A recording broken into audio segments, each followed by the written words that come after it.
Perhaps I've turned my audio on. Right, there we go. Hello. Welcome to the world of live streaming. So there's still some setting up going on at the moment, but I'm pleased to say that we have got some of the regulars appearing here in the Zoom room. So greetings guys, great to see you. Let's say hello to Dave. Howdy, man. How's it going? Looks like you got quite a bit of a backlight issue there at that shot, Giles. Yes, unfortunately the shot I'm sending you isn't a good one. I'm just trying to address that actually. I need to send you something like input number 51, which is the camera I'm actually sending out on the live stream. And I see we've got Kenny there as well. Greetings, Kenny. Yeah, good to be back with you, Giles.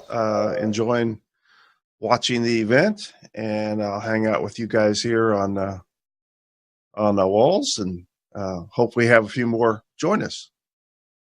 Excellent. Yeah, that would be great if anybody does want to call in. World of Live Streaming, of course, is the place to do it. You are welcome to call in and tell us what you think, and come and say hello as well. That would be great to see. Okay, let me switch over to Dave. Dave, I need to fiddle around with some settings here. We're still connecting stuff from outdoors to indoors. So could I ask you how it's been for you so far? I don't know how much of Streamfest Live you've actually seen, because it's Pacific time for you, of course. Yeah, I actually was semi asleep, and I heard some sounds, and it was coming from my laptop over here off on the right, and so I came in and kind of muted it because I wanted to get a little more sleep this morning. But that was my first exposure. I see Rudy has his ice cream cone back there. So anyway, I got up around 6 Pacific time, and was able to start to tune in and listen in a little bit, see what was going on.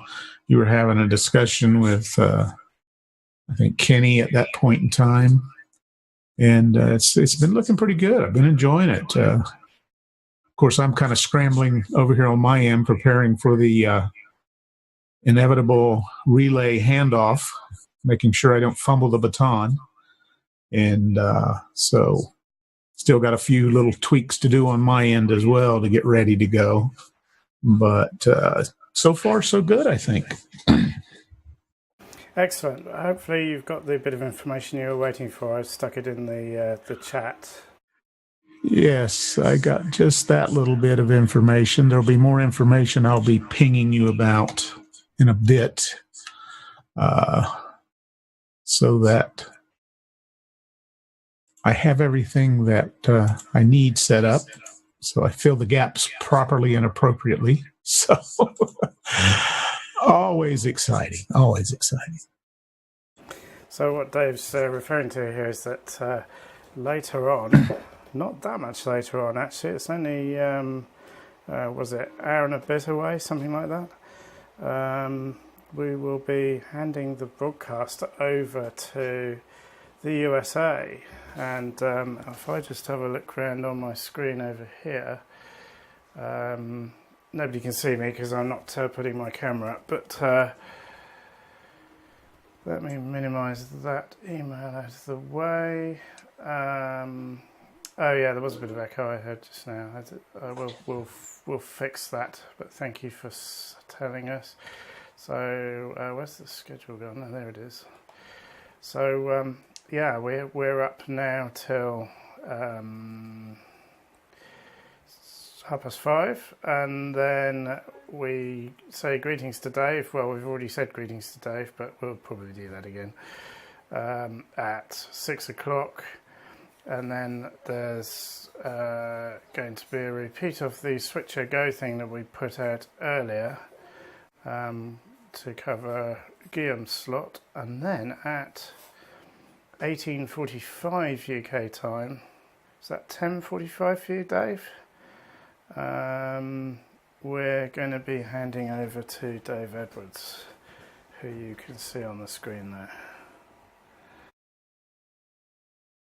And we did have Kenny. Is Kenny still there? Oh, I've got a feed from outside. Let's plonk that up on the screen. I can do audio as well. So we'll kill their audio for a second, but this is the feed from outside the pub. What I'm going to do, Dave, I'm getting something from you now, from downstairs. It was pulling some Oh yeah. my SDI. They changed from SDI to HDMI, and then it was working. Oh, it might be. Yeah, it might well be that one. Yes. Okay. Well, we've got a signal from you now. Okay. So as you can see, Martin's just getting the camera set up down there. Let's change zoom over here so that zoom can just see everything for a second. Oh, wrong input. So we'll send vMix video. There we go. So that's what it looks like outside the pub at the moment.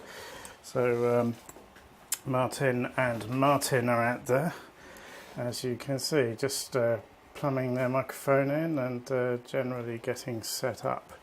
So we shall join them shortly, hopefully. I need to tell the audio mixer not to turn that input off, don't I?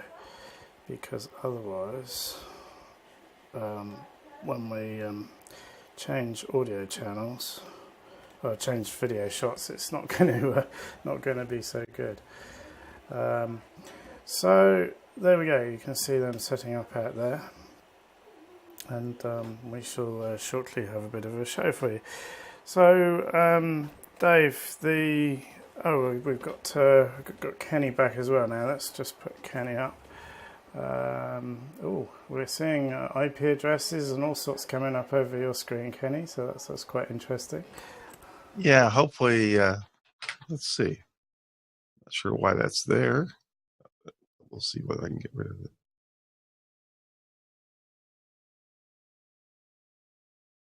There we go. That should clear it out. No? I can still see it, but Okay. not to worry. It really doesn't matter. So yeah, Dave, it's going to be about 10:45. Oh, it's gone now, Kenny. 10:45, I think, your time, isn't it? When now we try and transfer the stream rather. 18:45 here, so a little way off yet before we do that. Hour and a bit, as I say, and that's going to be quite entertaining.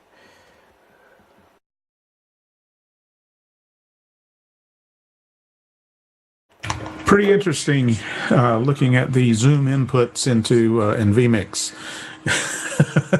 Initially, when we were doing the testing, I was seeing just Zoom meeting and Zoom meetings 2, and now I've got Zoom meetings up through 7. I guess every Zoom screen becomes its own potential input into the system. Yeah, that's right. Sometimes it's easier just to use, if you start Zoom and then capture the 2 windows, then you can open all the other ones, and it's not quite so bad. But yes, it does get a bit messy.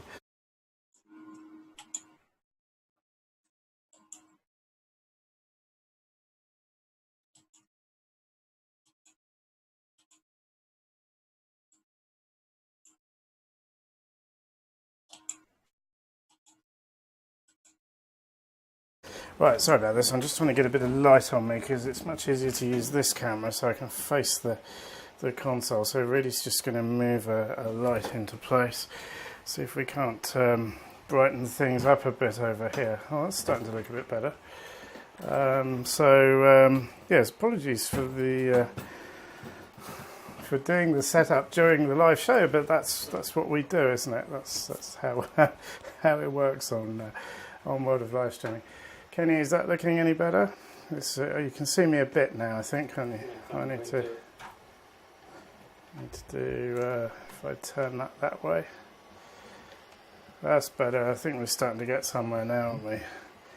Excellent. I look a bit red, but how's it looking to you, Kenny? Yeah, it's a bit red, but it's illuminated, so I think we're good.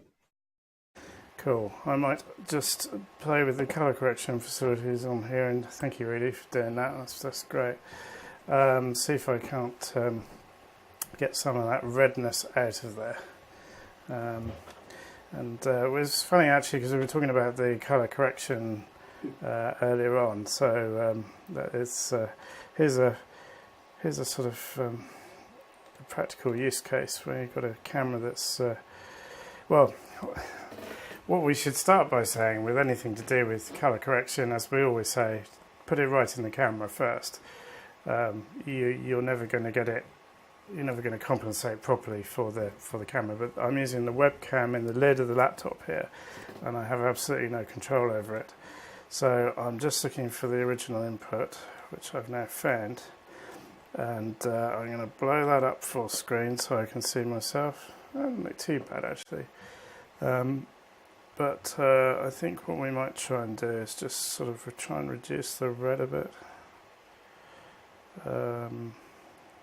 Come down. Conscious of not making it too blue. I think that's probably a bit better than it was.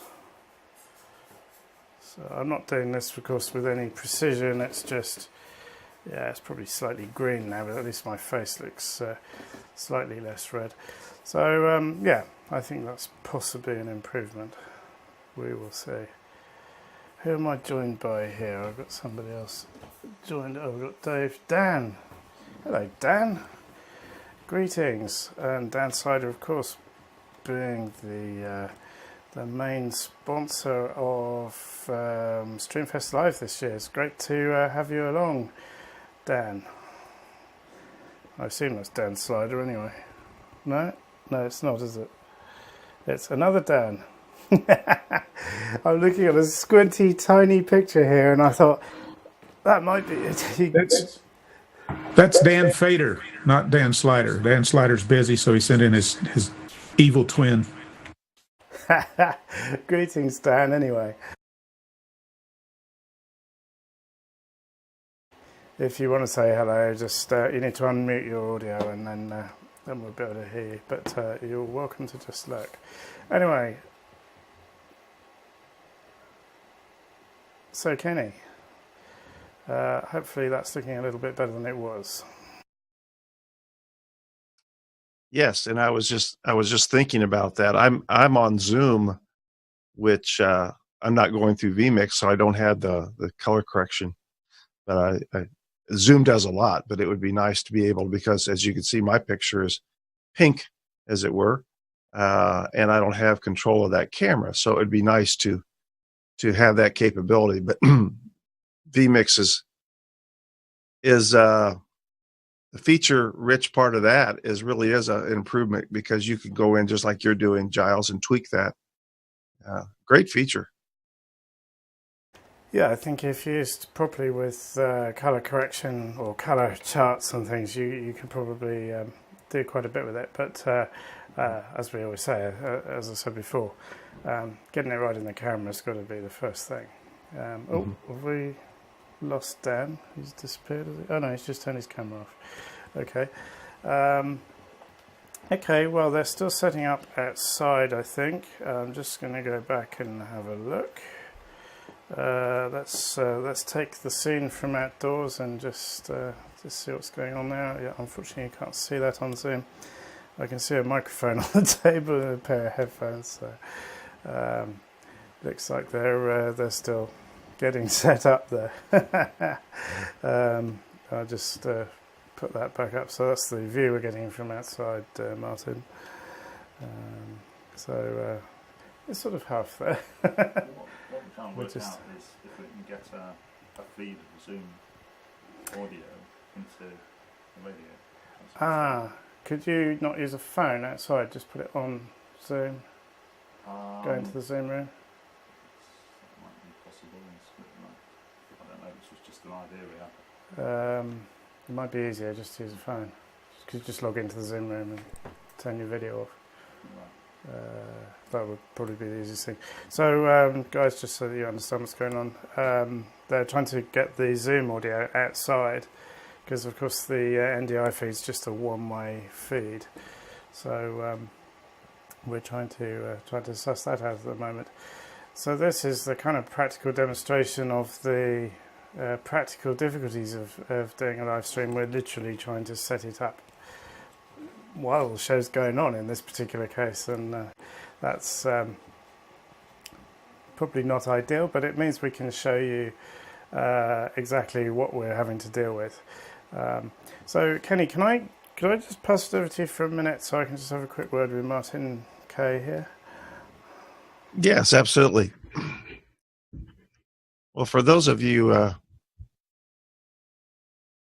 joining us that may not be familiar with world live streaming,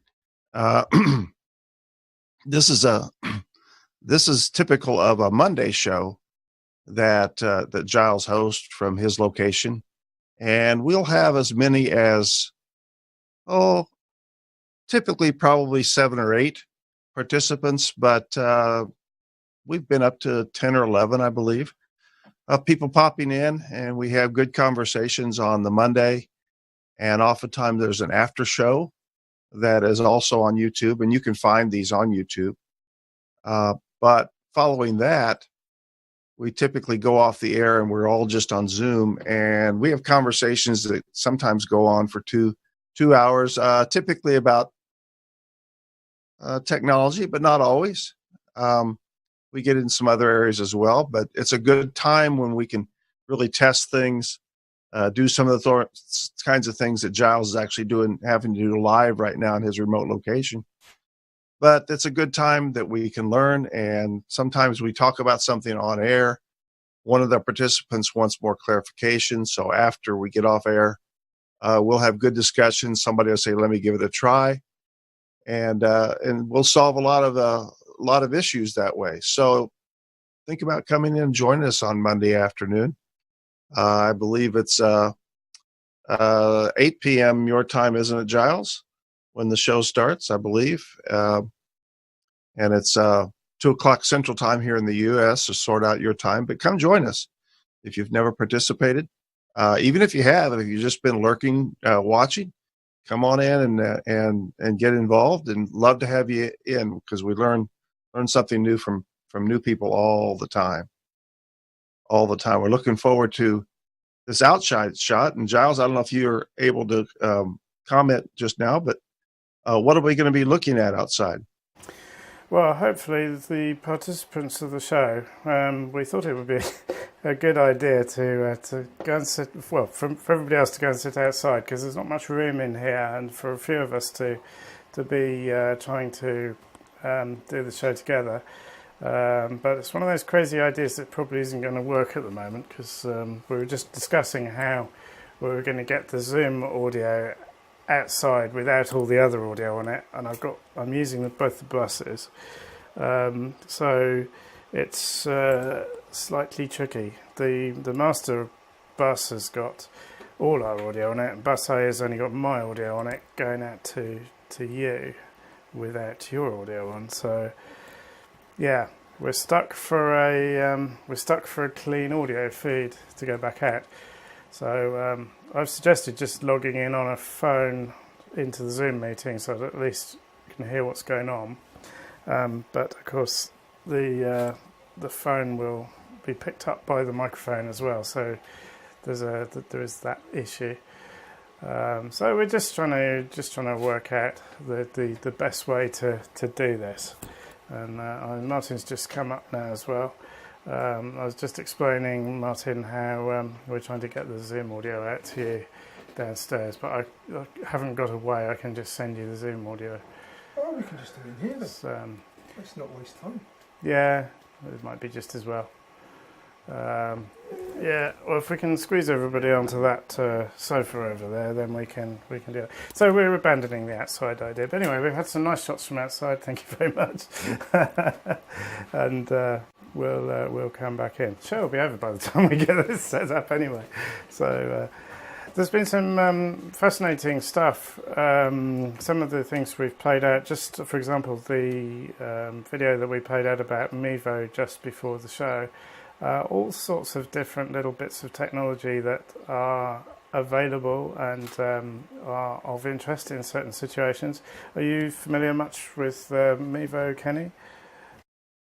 I'm not, but some folks here on our campus, they pop up now and again at an event, and they'll live stream something out to Facebook.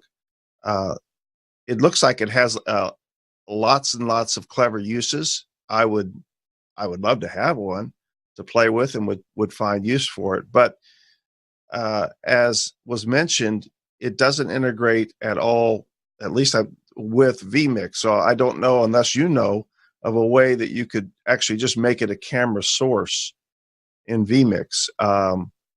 Is that your recollection also, that it is proprietary and that it only works with live? And there may have been one other carrier.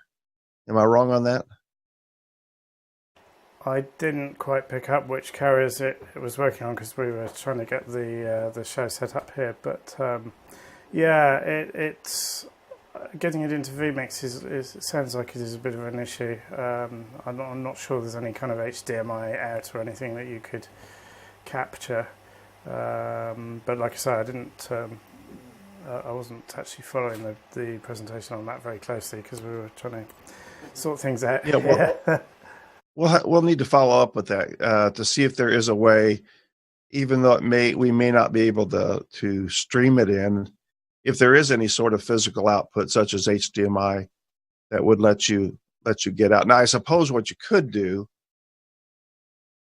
you could possibly NDI your tablet, or get a feed of your entire tablet out and make that an input, though that may be a picture that's degraded even more. In other words, what the switcher sees. Maybe we'll get that into, but it'd be interesting. It's an amazing technology when you think about it, of a camera that you can get multiple shots if you're shooting in the 4K mode to zoom in certain areas with a single camera. There's another camera out by Sony, I believe, that some of the videocasters are using and praising also. And I don't know the model of that. I'd have to look that up. But there's other alternatives that are coming about that are small for the mobile market, for what you folks are trying to do there, even from outside, that are coming down the pike. So we'll just have to watch. The technology will keep evolving. But yeah, that was very interesting. I thoroughly enjoyed watching that tape. I'll have to rewatch part of that. Yes, so will I. That's for sure. Yeah, there's lots of interesting technology out there. I don't know if Dave knows anything about Mevo. Do you, Dave? Is it something you've sort of come across? Or is he frozen? He might be frozen. I'm not sure he's there, actually. Oh, dear. Oh, well, there we go. This is live. And it's proving to be a bit tricky at the moment. Oh, I'm hearing a buzz. Wonder what that was. So, yeah, the limitations with those sort of devices, of course, is that, as Gavin was saying, is that it's in one place, and that can work for some things. I can see it being great at sort of meetings and things like that, which I think is probably what it's intended for. Primarily, Kenny, is that what you picked up from that? Yeah, and I believe you can record on board with that, probably to a SD card. So it would be great at the end of a conference table, because it's a wide shot, and as was mentioned, it's kind of fisheye at the end. But if the video, if that part of the video is not really crucial to your application, videotaping conferences, or he mentioned council meetings or anything like that. And if you had an operator with an iPad or a tablet I think it's on both platforms, of course. Then you can set up different shots for different participants around that table and be able to feature them when they are speaking. So I think it has a real application there. I know that in the videos that I've seen, the demo videos, there's lots and lots of other applications where content creators are using it to create shows. And I think of a cooking show I saw where they were cooking a dish and was able to have a set shot there at the cooking table. So lots of good uses, but I could particularly see an educational setting, which I'm involved in, using it at a conference table or at a very small meeting, and even one that you want to capture, maybe some participants can't be there, so you record it, and then able to distribute that to other people. So yeah, I think that's the use that I can see for the unit at this point. Cool. Yeah, that's absolutely right, I think. I see we've been joined by Tommy. Greetings, Tommy.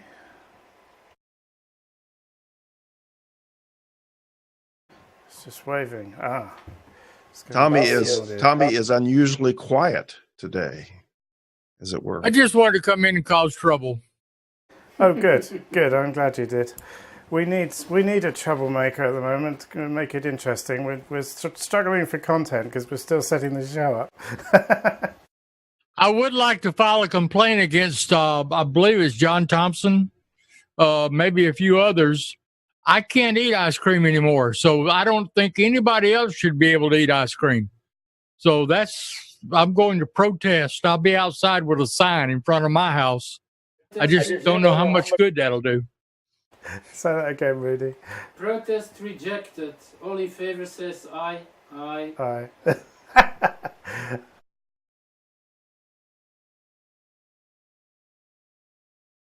Oh well. So yeah, looking forward to an ice cream actually. Just nice and hot at the moment. Anyway, so you've been watching Streamfest, Tommy. How's it been for you?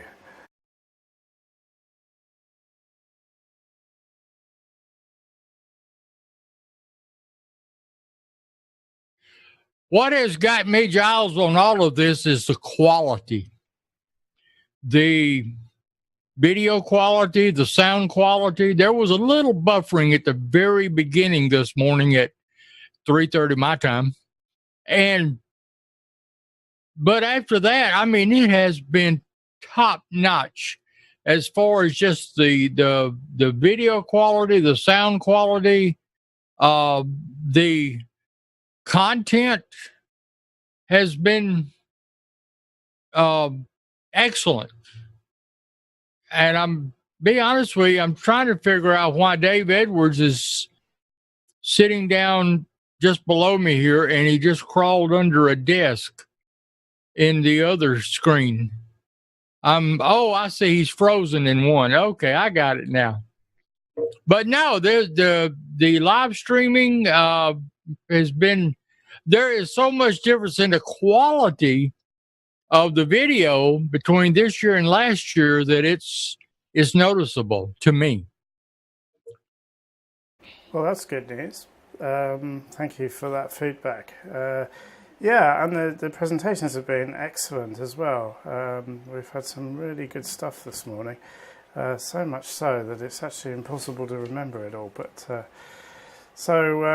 yeah, World of Live Streaming is the sort of most disorganised part of the whole thing.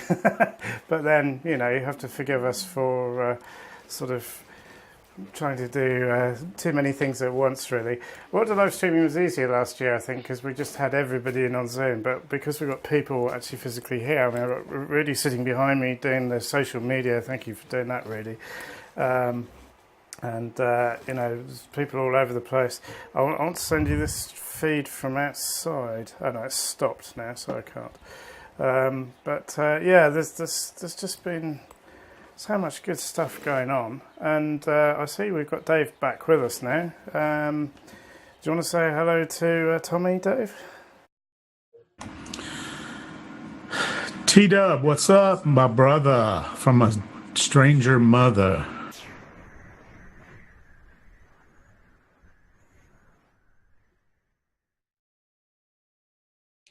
Anything going on? Okay, I didn't hear any chirping in my ear, so I figured my audio was working, so I wasn't sure there for a minute, Tom.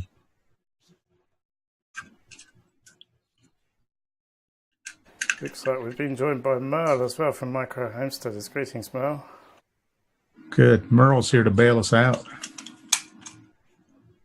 I'm so glad you guys are calling in. I have no content. Isn't that typical, though, of a World of Live streaming show? I mean, this is a demonstration of how our show comes together, I think, in that, we all get together on Zoom and then start talking, don't we? And it's just, this is how it happens.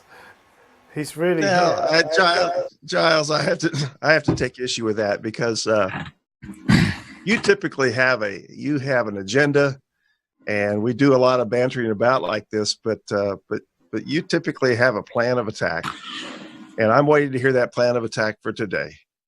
I'm glad you think so, Kenny. Yeah. When we sign off, Kenny will say, "Oh, I guess he didn't have a plan of attack after all." Yeah, he'll come to realise that I am not lying. So has Mel got audio now? Greetings, Mel. No, Mel hasn't got audio because he's muted on Zoom. Gee, after I'm here for a while, maybe I'll begin to pick up on some of this stuff. Well, greetings to you. It's looking nice and green behind you there, Mel. How's it going? Oh, real good. I've been watching Streamfest, and golly, I hate to give everybody the big head, but I haven't seen anything bad yet. And quality of the video is just super. Audio's been good. I don't know. I hope I don't jinx it. Well, I hope not. But of course, you're up later, aren't you? Not that much later either. I need to have a look in the schedule here. But Rudy's looking. 7 p.m. EST. What's that our time? Midnight. Oh, midnight you're on. So our time. So yeah, we're looking forward to that, Mel. I'm just visiting. I won't have much in the way of tech. We're just going to be like Tom Sinclair. We're going to use it as an opportunity to promote.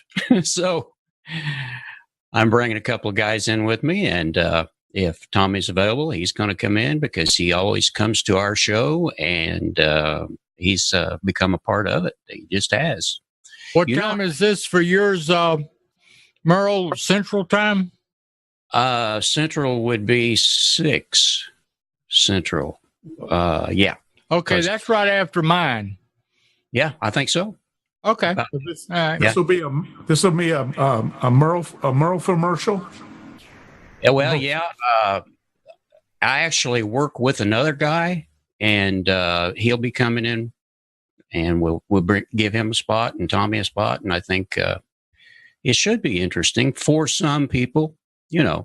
Can't please everybody, but we'll do our best. Yeah. There is a 15-minute slot between Tommy and you, Mel, but that was done deliberately because we know that Tommy is probably going to talk longer as he's allowed to. So, hi Tommy, love you.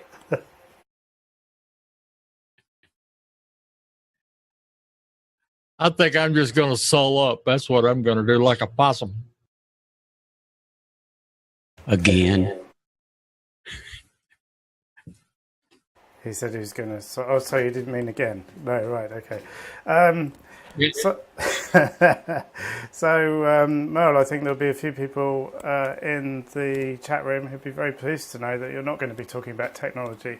We've had a lot of comments in there today saying this is the future. This is the way to go, really. I mean, we talk about the technology of it, and there's a small audience interested in that kind of thing. But when you actually talk about something else, something real world, such as what you do, then there's a bigger audience for that sort of thing.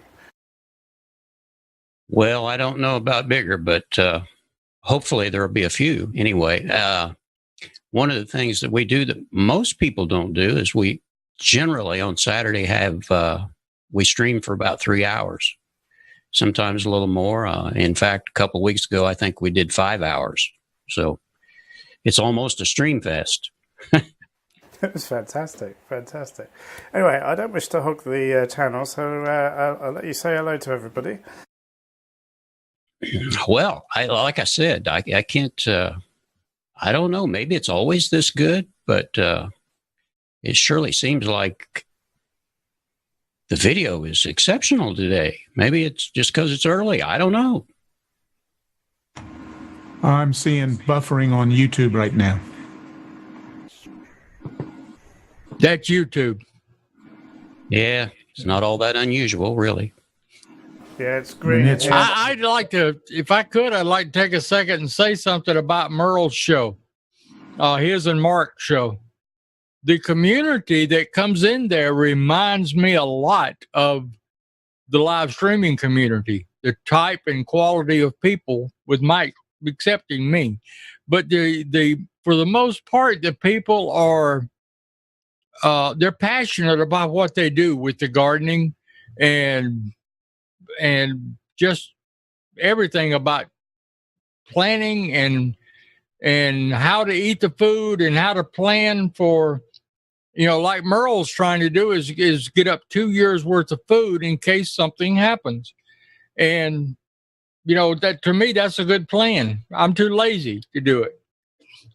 But the quality of the people that come on his show are exceptional, just like they are with the live streaming community. I've seen some of that in the 3D printing community, which I'm getting more involved with.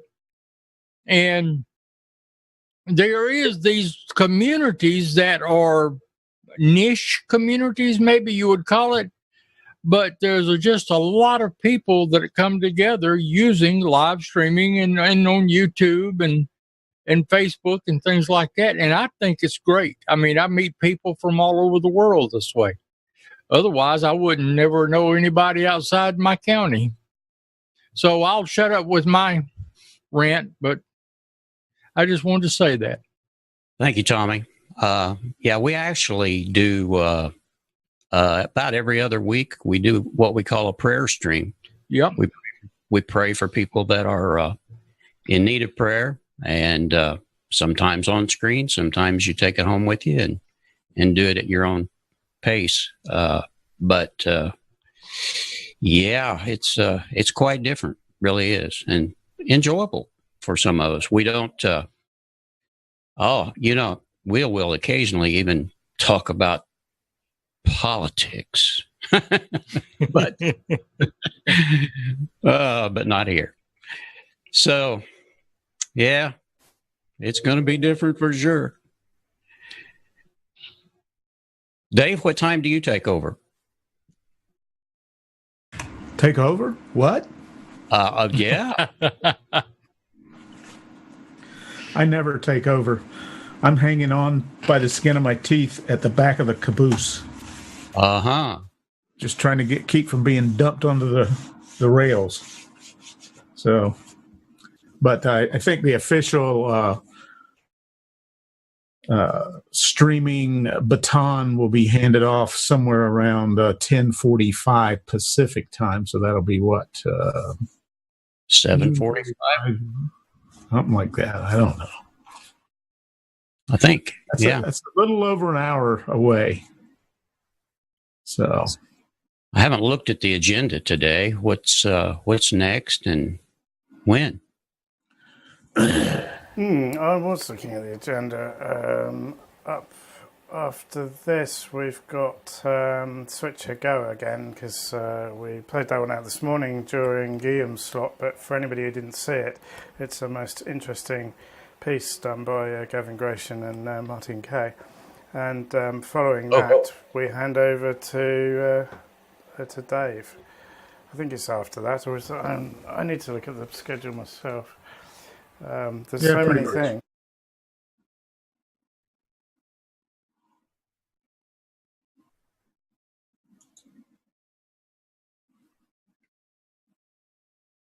Yeah, just looking here. So actually, the Switcher Go is just before we hand over to Dave. So we'll probably hand over on the changeover between that. But we'll tell everybody what we're doing when we come to the handover, because when we did our experiments previously, we know there are going to be a few little hiccups for people who are watching. And so we will let you know what's going on and tell you when you need to refresh. If you're watching us on YouTube, on the YouTube website, then the chances are you'll be fine. There shouldn't be much of an interruption, maybe a couple of seconds. But it's all part of Streamfest. This is the idea, is to try and hand it around the world. We're only doing one stop this year. We didn't transfer it at all last year. We just did everything here from the UK. So hopefully it's all going to work out all right, and it's been behaving itself here, Dave. So hopefully it will for you, because we're running exactly the same profiles. So that should give you a little bit of confidence in it. Yeah, I think I'm okay with that aspect of it. It's the managing all of these plates dangling on the end of those little spinning rods out in the middle of the stage that's a little daunting. So, just have to run up and down the line and keep wiggling the stick so that none of the plates hit the ground. The biggest we'll figure it out. Yeah, absolutely. And if you're doing a presentation when it's Dave's shift, as it were, and the first one is PI engineering, you've already done some tests with Dan, haven't you? So you know that was working okay. Yes, we're actually connected right now with vMix Call. So, or we were, and I see his PI Engineering No Slogan Company logo in my feed there, so I can switch over to him when that time comes.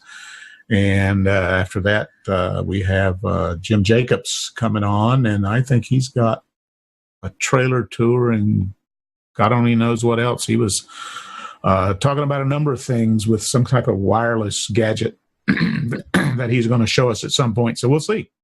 We'll see what's all coming. Yeah, I think you've got some excellent presentations to look forward to. And Jim's got a lot going on with his new trailer setup and the millions of X keys he's now got. We were working it out the other day. He's got over 300 keys to program on his X keys. So that's going to be quite a task, I think. Yeah, I added it up, and I think I came up with like somewhere around 320. 320 separate keys. So, Tommy, what would you do with 320 X keys?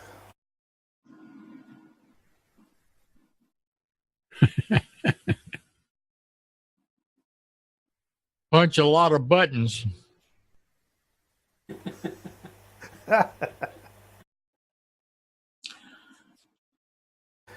I'd have to punch each one just to make sure it worked and lit up and flashed and all this other stuff. So, yeah, I'd be playing with that, maybe like a toy for a little kid, which I look a lot like a little kid now, but that would be fun.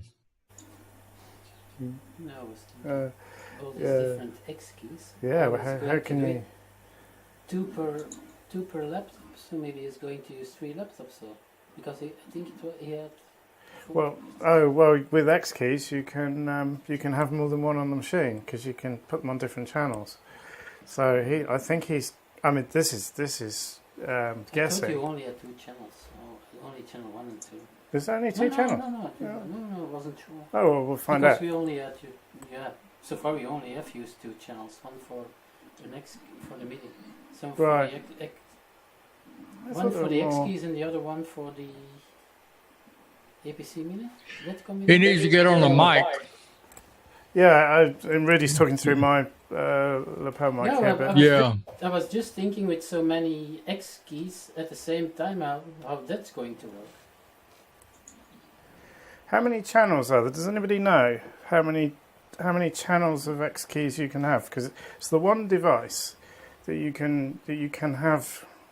I thought you could have multiple channels of them, and Reddy reckons there's 2 channels. So I think there's more than that, but I don't want to play with my configuration on the live stream here because I'll probably mess my keys up. So, but I think you can do. I think there's 16 channels. Yeah. I've got a feeling there's 16.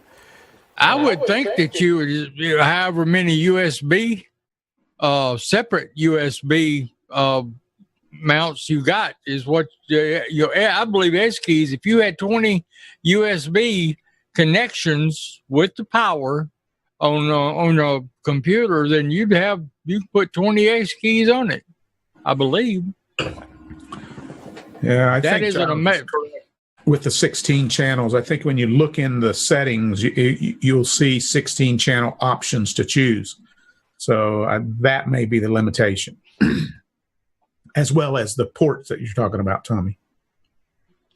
Now, when you say channels, what exactly are we talking about? 16 channels. When you go in to set up your X keys and you choose what channel it's on in the settings, when you do the drop down, you've got 1 through 16 in that drop down window.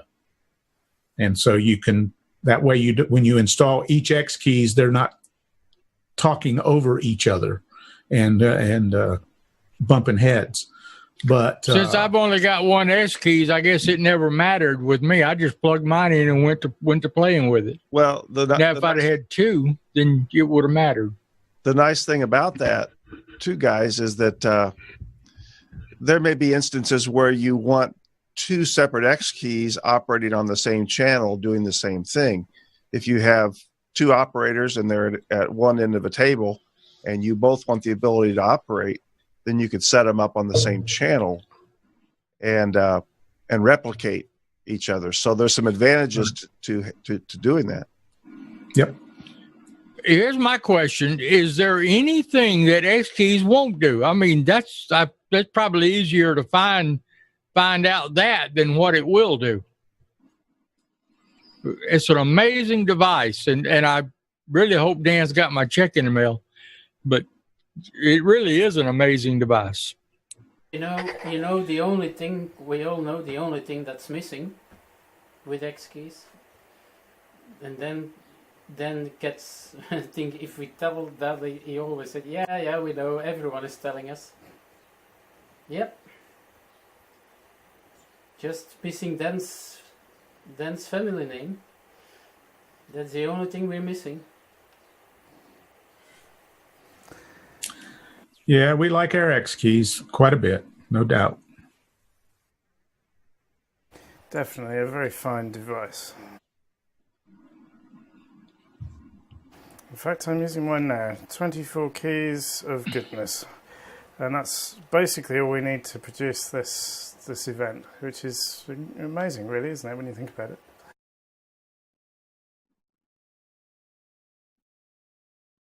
So, Kenny, you've not said anything for a minute. Have you said hello to Merle yet? No, but I've been enjoying. I can't always cue in on his Saturday night show. I think I made a little joke last week that I cued into his Saturday night show on Sunday night. So I missed it before just because I had it on the wrong day. But I think I was in for a little bit last week. I can't stay the whole length of time. But yeah, Merle, looking forward to your presentation a little later, and Tommy, yours as well. So there are some good things. I want to throw a question back to Dave. I know that Jim is on. Is Scott Pienta on as well on one of those presentations, or no? Well, there's a presentation, a sports casting panel discussion that Michael Wilson is chairing, and Scott Pienta, Jim Jacobs, and I will be participating in that panel discussion.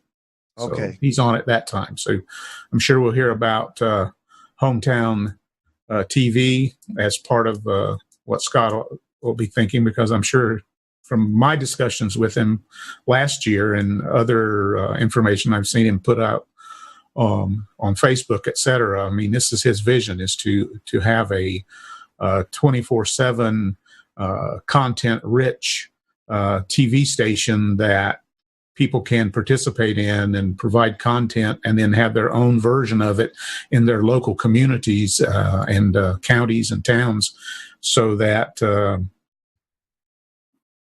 all this content that people are generating all over the place can find a home. So be interesting to see what he's got to say about all that, and again, for his vision for this, because he's been working toward this for quite a while, and seems to be doing all of his due diligence with it. So we'll see where he stands when we get on that discussion today. Look forward to that. And the thing about it is, you could, with that vision, he could use women's beach volleyball as a good filler in between the live shows. Well, Tommy, I was going to ask you how it's going with chairing the Belgian women's beach volleyball commission. I mean, what's going on? I don't know. I'm on their no-fly list, so I can't go over there. Oh, so you had to sign off on the position and have them and pass it on to somebody else? Yeah. I mean, I didn't know that stalking women's beach volleyball was an offense. So I just don't know. There's something. I think it's one of them conspiracies. It's them commies is getting the conspiracy going, and I'm going to look into that. Good. Yep. No, I was last week. I was Turn it up a bit, really. I was ready to watch. I think it was last week. I decided The mic's not working. I decided to stay up until 2 o'clock at 1:45 a.m. Belgium time, and then no show today. And then I saw the day after Merle did a show that started at 3 o'clock a.m. for me. I think it was the YouTube thing with when your streamers on private. But yeah, I'm going to try in a few weeks to come back again probably at the right time. But I thought it was always 2 a.m. for me. But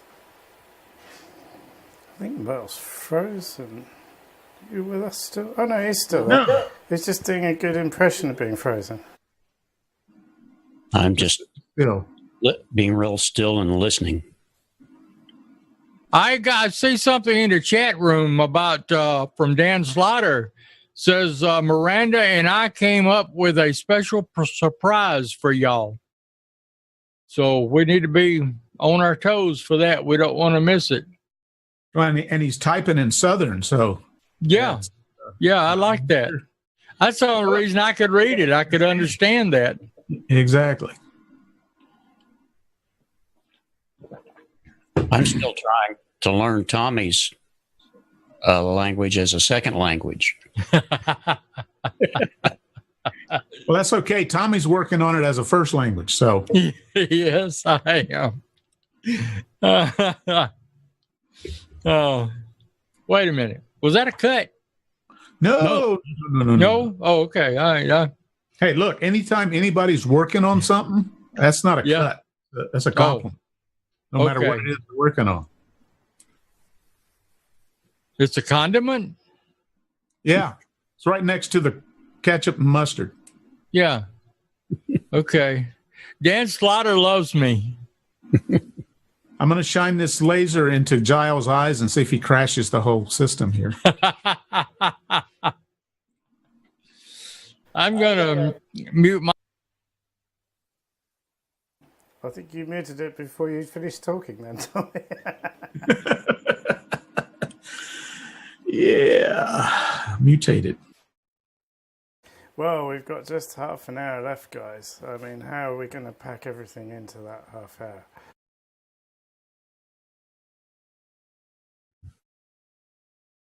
I'll have to Very get this, slowly, very slowly. Very carefully. Got to stretch it out. Just make it work. Actually, if you've got Dan's slider there, maybe can he join us on Zoom? Is he able to do that? Maybe we can get the definitive answer about how many X keys we can attach to a single vMix system. Well, he was joined a while ago, but I mean, I don't see him live. I just see a logo in the vMix call piece. So, but I'm sure he hears us talking about him. He's commenting over in YouTube. So. Rudy's busy on the YouTube chat. I'm sure he'll tell me if there's anything interesting. Oh, he says he'll try. Dan does. Well done, Dan. Yeah, we have to get the definitive answer about that. That's yeah. And how many buttons? Well, there's a challenge. We can probably work this out. So, if you can get 16 X keys devices on, and you buy 16 XK128s, that should be fairly easy maths that I can't do in my head. But somebody with some intelligence will be able to work it out, I'm sure. But well, here's the nice thing about it: you get the ones with the T-bar on it, and then you program the T-bar for each of your audio channels instead of actually a T-bar action. Then you actually have sliders, faders, or whatever you want to call them. So, and we have there's a slider right there. I know, he slid right in. That's just a talking head, though. I don't know if that's a slider or not. Oh, wait a minute. There's a body He attached. says he's at home on his couch. I can see that. Can you hear me now? Oh, yeah. You see his co-host pop up back there, right? Yeah, that's NDI Terrier. 3.6? Yeah. Or that's 4.0, I think. Yeah, I've got another one here too. Got all four of them. I'm dog sitting, so I had to run home and make sure the pups are okay. So there was a question about how many X keys you can connect. Was that what it was? Yeah. So we were talking about number of channels assignable in vMix, and then just, we take it to the next level and just how many could you connect to something? Gotcha. Period. There is a USB limitation of like 120 some USB devices. vMix, like you say, there's 16 channels. So yeah, I think you'd be limited to 16 in vMix. I'm trying to think. And that's if you want, and that's if you want separate channels. I think it was Kenny was indicating sometimes you want a duplicate controller for the same thing, so you want them on the same channel, perhaps. If you wanted a duplicate, you could do it that way. Yeah. Yeah. Yep. So 16 separates, and I guess as many duplicates as you can get up to 120 Windows or USB limit of 128 devices, I guess. Yeah, I believe that's it. I think it's 128 before. Because, like you said on one of your shows, the X keys device all it needs is USB 1. Right. It just needs to be able to talk and send its impulses down the line and receive the signal back or whatever. And that's just very, very low on the bandwidth scale. So yes. And the what consumes the most power is the LEDs. So if you're using indicators like in vMix where you only have 2 or 3 of them on at a time, you've been sucking that much power out of the USB. Right. Very good. Dan, clear this up, because I've not ever tried to experiment with this, but are there on XKeys 24, are there 2 layers of buttons? Early on, I thought we were able to sort that out. And are there 2 separate layers that you can work with? Yeah, it gets a bit complicated, Kenny, because we have so many different ways of working.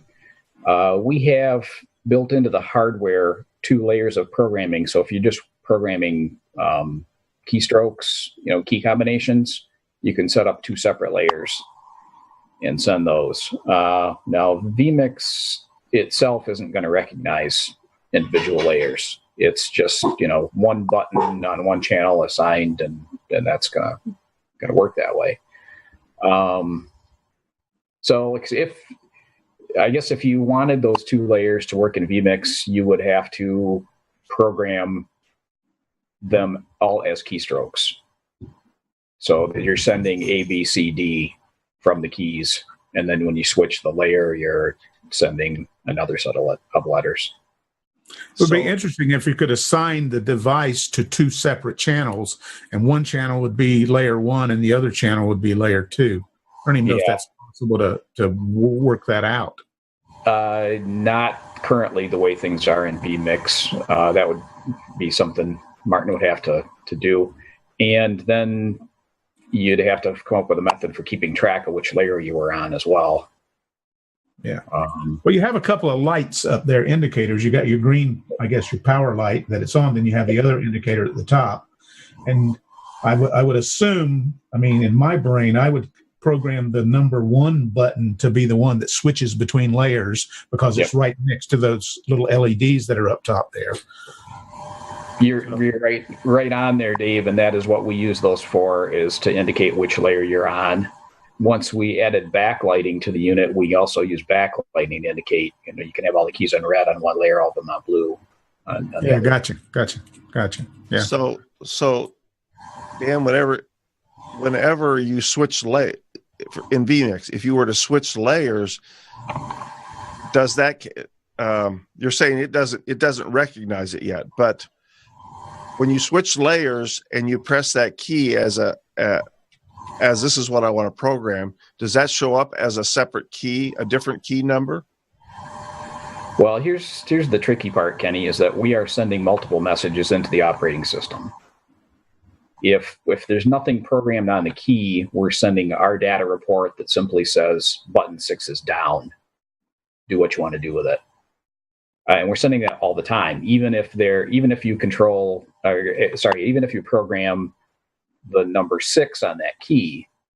When you press it, it's going to send the number 6 in on the keyboard stream, and it's going to send our data report on our stream saying button 6 is down. So now you have combinations. Now, when we change layers in our hardware mode, say I've got 6 programmed on layer 1 and I've got the letter Q programmed on layer 2, vMix isn't going to care. vMix is going to see that button 6 went down, and then the operating system is going to get the 6 or the Q and do what it wants with it. So I guess you could somehow come up with a combination of assigning the button press to something in vMix and also assigning that number 6 to another function or something, but it would get real ugly real quick. So I wouldn't recommend it. But.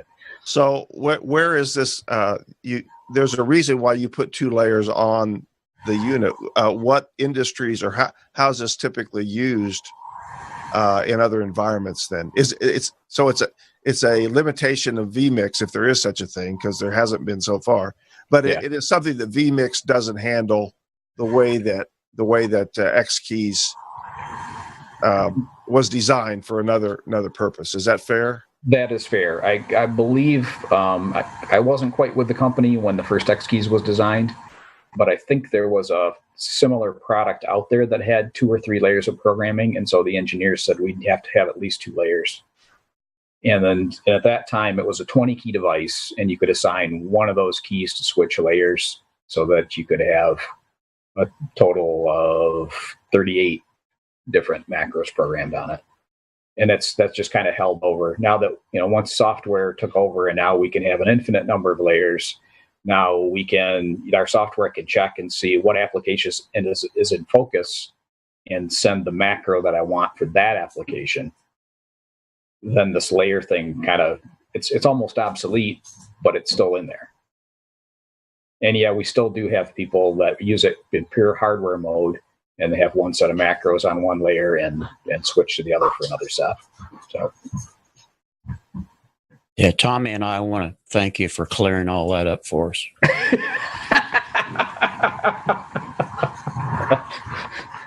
Happy to help, Merle, because you know I love you and Tommy. Anything I can. I just use the X keys for the flashing lights. They look neat. And the nose hair puller. Yeah, I understand that. Yeah. Oh, I did want to ask, can you buy extra of those? I've got other people around here that want one. And they are dishwasher safe too, Tommy, just so you know. Yes, you could buy extras. Dishwasher? What's that? Oh, dear. Is this a dangerous descent into dangerous territory? In my case, you're talking about down at the creek. I got you. There you go. Yeah. in my case, it's the girl I married. Ooh, that is dangerous. Well, it used to be until that comment. I think somebody else is going to be washing dishes. All right. Well, I'm going to grab some lunch or maybe some ice cream before our stream goes on, and I'll see you guys at 2:15. Thanks for the questions. Bring them back again. Thank you, Dan, for joining us. Take it easy, Dan.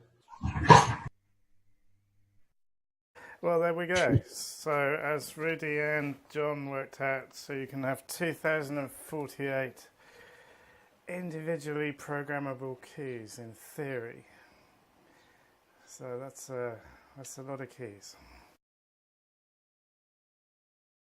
Well, and like I said, if you're using the 124 T-bar, you'd have the 124 buttons, but you'd have 16 T-bars that you could use for your audio volume controls for your faders. So you have to give up a few of your buttons for that, but you know. Well, you know, what's 32 keys? Hopefully we can get by.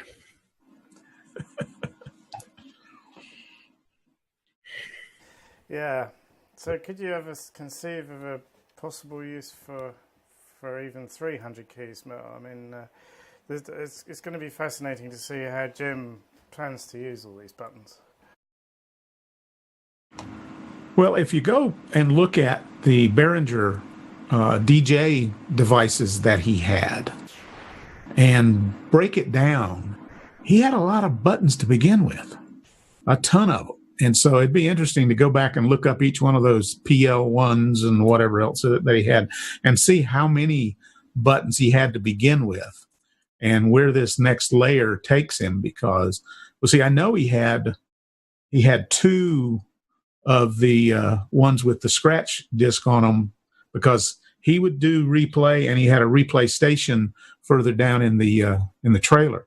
So it'll be interesting to see his layout today. I don't know if he's got all these X keys programmed yet or not, but he was selling the Behringer stuff off. So I assume he has cut his ties and burned his bridge. And if he don't have them set up yet, he's going to be pressed for when football season starts in a few days. So,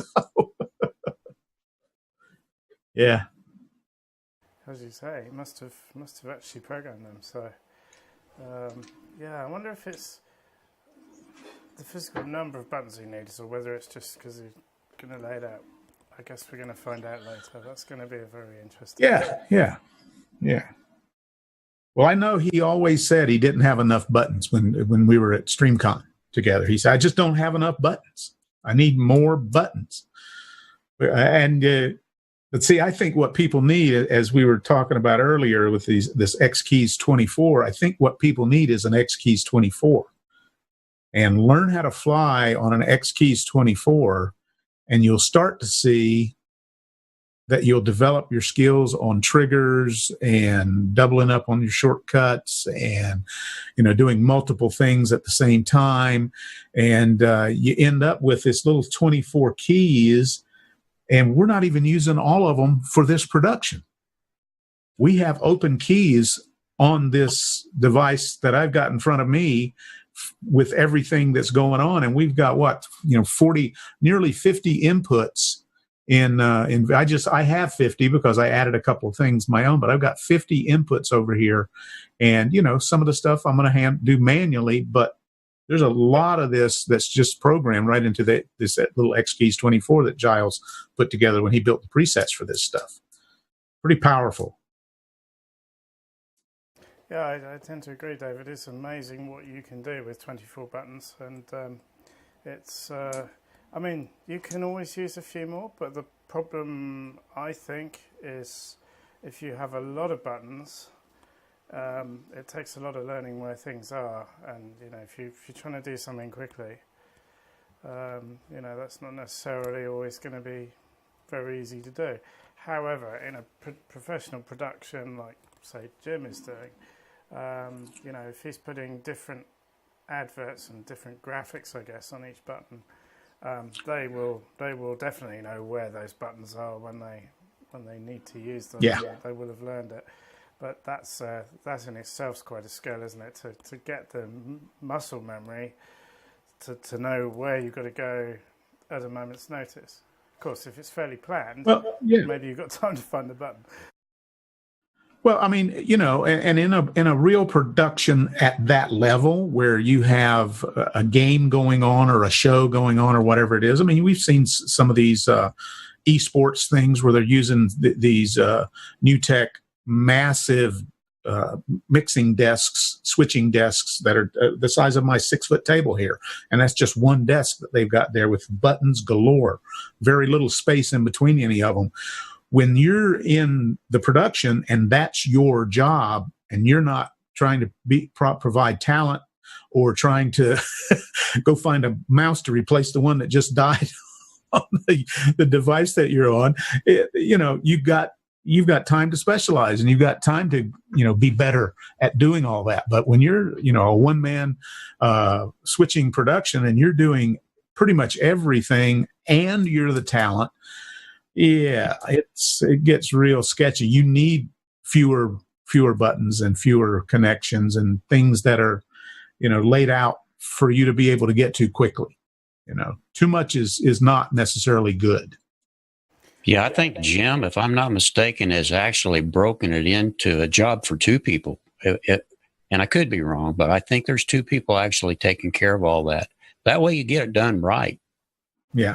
I think that's and I know he said he lost one of his guys that was a good replay guy, and I don't know if he's actually replaced that guy yet. So we'll find out today if he still has that setup.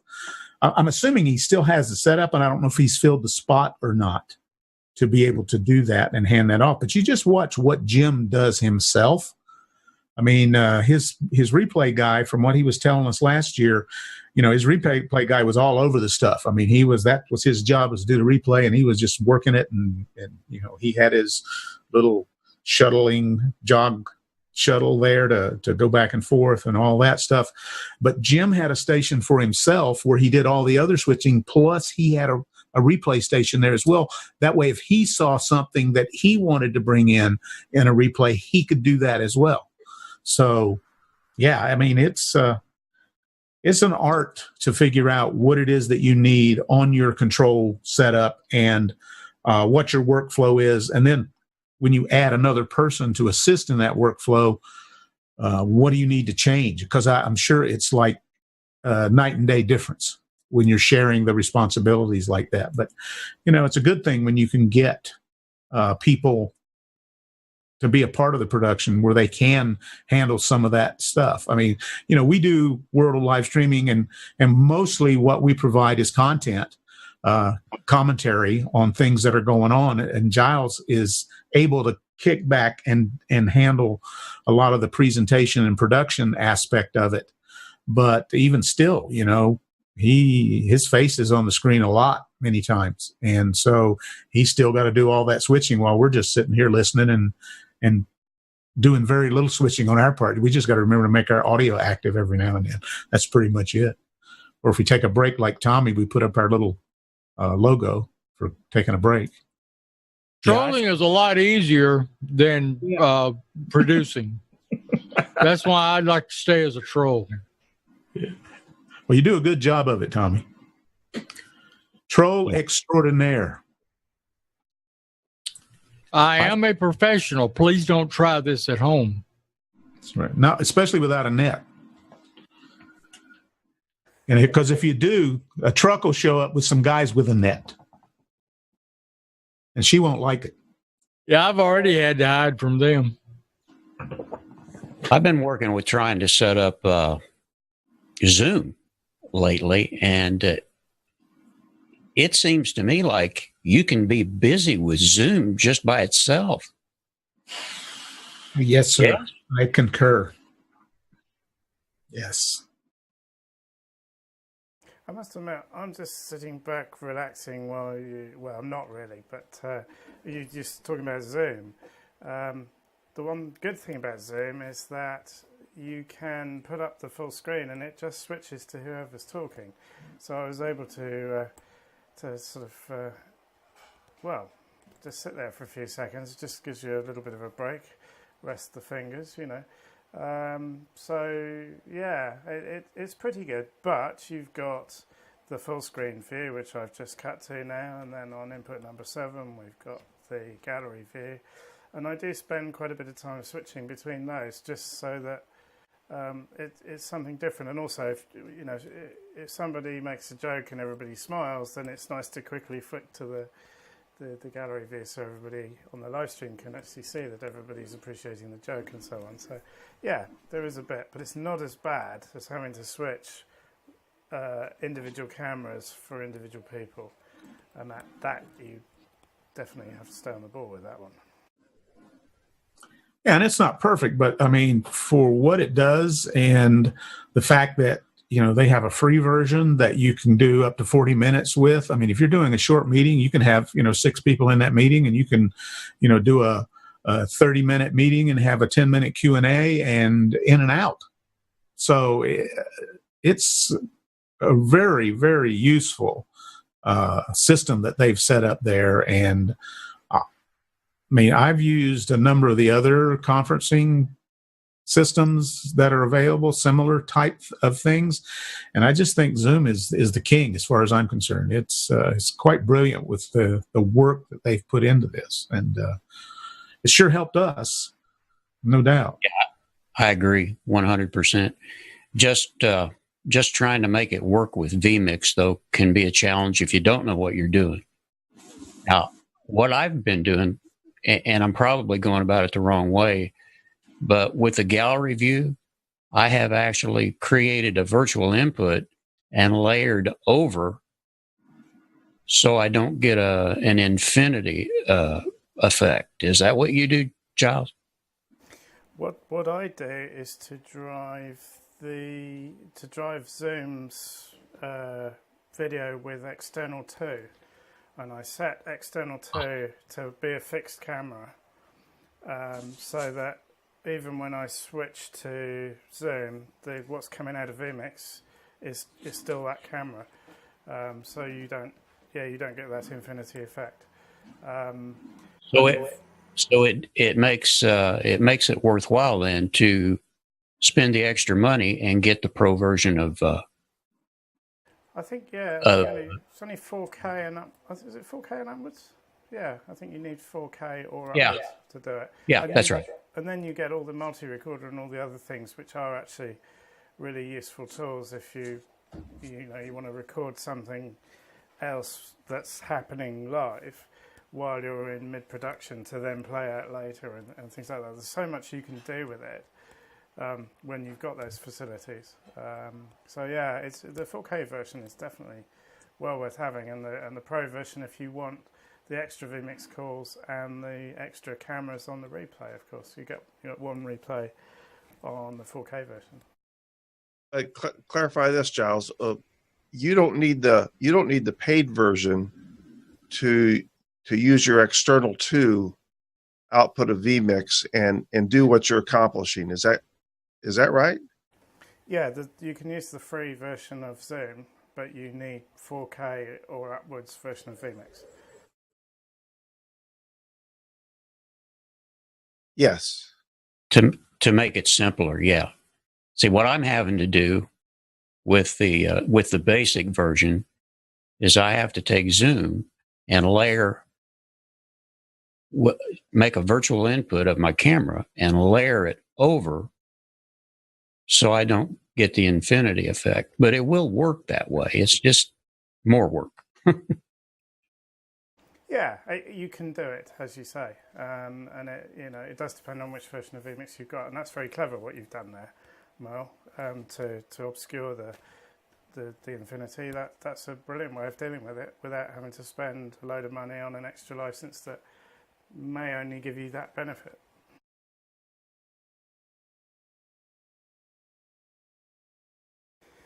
Well, it's 4 minutes to the end of the show. So, has anybody got any last minute thoughts or messages for our audience? Yeah. I actually came in not realizing it was a show. I thought we were just kind of just talking. So, hello, everyone. It's good to see you. We obscure the fact that we're a show quite often. So, yeah, it just works out that way.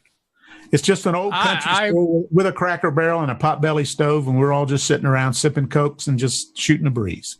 Eating peanuts. You got it. Yeah. I do have a question, profound question about people that, I need to be studying on this while I'm fixing to go away here for a little bit. Have you ever tried to throw a potato chip? Throw them. Catch them every time. Well, that is a very profound message on which to leave the show this evening. Guys, thank you for calling in and being part of the show. Oh, my God. It's been interesting, actually, because we've had different people tonight.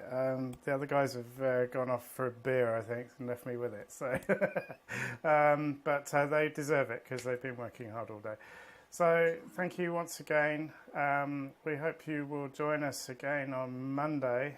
If I can crawl out of my pit early enough to do a show. I should be just recovering from doing this by then. World of Live Streaming back on Monday.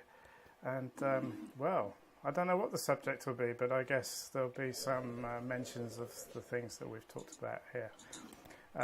Just like to thank our sponsors, who you can see here. We've got X-Keys, of course, is our primary sponsor this year. Thank you to Gavin Gratian, who you saw earlier, who is from Manchester Video Limited. He supported us. Tom Sinclair, who will be rounding off. He will be the last event of Streamfest this year. Thank you very much. The School of Live Streaming, of course, Rudy Engels. And Jim Jacobs, who we were talking about just earlier, the Friday Night Network, is one of our sponsors too. I'd also like to thank our benefactors who have supported the event: Amnon Nisson, Chris Morton, Mike Benke, Elmar Lamb, Michael Wilson. Please do go to our website, streamfestlive.com, and have a look at the sponsors page. You can click through to the sponsors' websites. And please do support them, because they've supported us and we're very grateful for that. Okay, so till next Monday.